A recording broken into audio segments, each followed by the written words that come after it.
For we wrestle not against flesh and blood. You may see your brother attacking you, people gossiping, people fighting, and then you say these people are wicked. No, the people are enslaved to his prince of wickedness.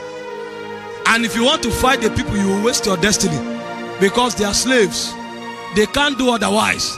So what you do is to rise higher, is to go higher than the influence of that spirit.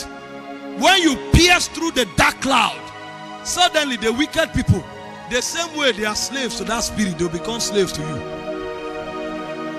That's how we rule. We don't rule by fighting men. We rule by fighting spirits. So when Daniel pierced the canopy of Babylon, they said the king thought to make him king, president over the realm. We wrestle not against flesh and blood, but against principalities and powers, rulers of the darkness of this world, and spiritual wickedness in heavenly places. Principalities capture territories. Powers enslave men that are in that territory. The rulers of darkness provide laws that enslave their perpetual slavery, and wickedness in heavenly places afflicts them with the character of those spirits. It's a four-way operation. The word principality is ancient English, prince without a territory. So when it comes to a territory, he goes to the people that have authority there, and he begins to bargain with them. I will make you rich if you do this. So what they do is, when they enter a territory, they raise their own people. So they begin to look for the prophets, because the gift actually is from God. The devil can't give any good gift. So when they come and they discover in this territory there is somebody who can see into the spirit realm, they now reveal themselves to the person, and they begin to bargain with the person, because the person has the gift from God to see into the spirit realm. So principalities come to survey the land, and they find out the gifted ones. So when they find them, they bargain with them, and they make them witches, wizards, sorcerers, warlocks, and sages. And they enter into covenants with them, and those men become the mouthpiece of the people, because the people have the right over the territory. So the mouthpiece negotiates with the people, and they submit their will to the spirit in return for something, and the principality have secured that territory. The moment it does, it now brings the power. So the power now introduces fear. The power introduces sickness. The power introduces intimidation. The power introduces lust. So even when the people say we don't want anymore, they can't, because the principality have taken the legal right over that jurisdiction. So he now brings his brother the power, and he provides rulership over them.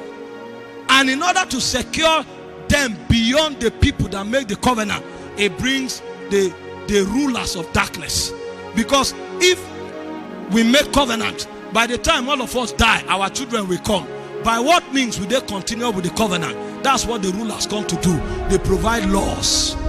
So they now say at the end of every month, go and do this, go and do this. So those laws create patterns. Those patterns now implicate generations unborn. And then spiritual wickedness is the one that brings the nature of the spirit. So the nature of the spirit may be death, it may be sickness, it may be wickedness, it may be pain, and it afflicts it, because every spirit wants to give expression to his nature. That is ministry, but in darkness. So you see these people, they say they are wicked. It's called ministry. They are giving expression to the nature of a spirit. These people, they are sick. It's called ministry. They are giving expression to the nature of a spirit. On that wise, he now sends apostles, prophets, pastors, and teachers for the equipping of the saints. First, to declare rebellion against the spirit, and to give them the wisdom that is required to walk against the protocol that the spirit have put in motion, so they will walk in liberty. And suddenly a generation of accursed people become a blessed generation, because he sent men that taught them the ways of God. That was what happened to Israel in Egypt. They were in captivity for 430 years until a prophet came. And the first thing he did was to fight the gods of Egypt. In Exodus chapter 12 verse 12, it said, tonight I will pass through Egypt, and I will judge the gods of Egypt. The moment the gods of Egypt were judged, Pharaoh let them go.